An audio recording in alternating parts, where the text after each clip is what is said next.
नमस्कार, good morning DXN सबैजनामा। मेरो चाहिँ अहिले डिएक्सनको सामान आइपुगेको अवस्था रहेछ। त्यही भएर चाहिँ म यहाँ अनबक्स गर्दैछु है त। हजुरहरूलाई यहाँभित्र के आएछ मेरो भनेर म देखाउँछु। म चाहिँ अहिले कामबाट आइपुगेको अवस्था हो। कामबाट आइपुग्दाखेरि बाहिर अर्डर हालेको थियो। अनि त्यहाँबाट अहिले 2-4 दिनपछि आइपुगेको अवस्था छ होइन। म अब यहाँभित्र हजुरहरूले के रहेछ त भन्ने कुराहरू देखाउँछु। हस्, आफूलाई चाहिने कुरा मात्रै अर्डर गरेको छ होइन। यहाँ हेर्नु त है। ओके, यहाँनिर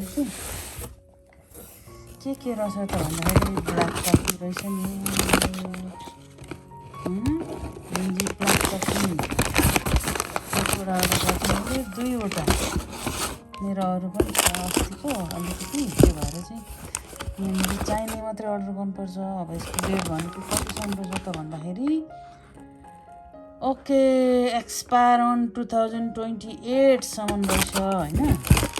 अनि त्यहाँबाट टुथपेस्ट गरेको थिएँ 2टा। त्यहाँबाट यहाँनिर कडिसेप कफी गरेको थिएँ 3टा है।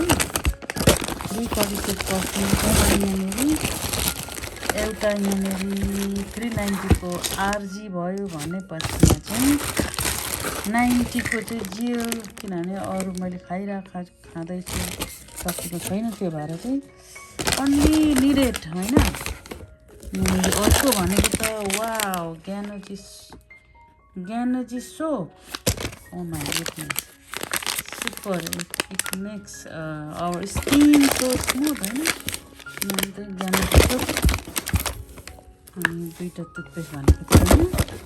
ल हेर्नुहोस्, आफूलाई चाहिने मात्र लिने हो साथीहरू। आफूलाई चाहिने मात्र लिने हो। त्यो दिने हजुरहरूलाई आवश्यक छ भने होइन।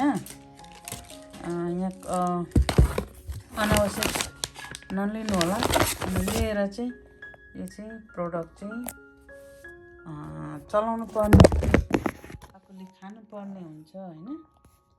किनभने यो चाहिँ हेल्थ सम्बन्धीको प्रोडक्टहरू छ। यसले चाहिँ अब हामीलाई मैले धेरै भनिराख्नु पर्दैन होइन। अहिले भनेको प्रख्यात छ डिएक्सनको प्रोडक्टहरू सबैतिर। बट राइट प्लेस कहाँ हो भनेर चाहिँ हजुरहरूलाई चाहिँ त्यो चाहिँ याद हुनुपर्छ होइन।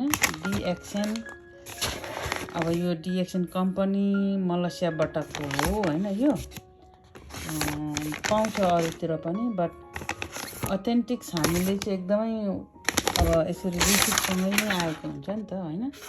त्यो भएर चाहिँ हामीले यो चाहिँ एकदमै डाइरेक्ट कम्पनीले चाहिँ हामीलाई कुनै पनि मिडलम्यान नराखिकन पठाएको हुन्छ होइन। त्यो भएर चाहिँ हामीले निर्धक्कसँगले खाऊँ र यसको फाइदा लिऊँ। अब यो ब्ल्याक कफीको फाइदा के हो, यो कडिसेप कफीको फाइदा बेनिफिट के हो, ऋषि ज्ञानो आरजीको फाइदा के हो, टुथपेस्टको फाइदा के हो। जिएल डाइरेक्ट कम्पनीले चाहिँ हामीलाई कुनै पनि मिडलम्यान नराखिकन पठाएको हुन्छ।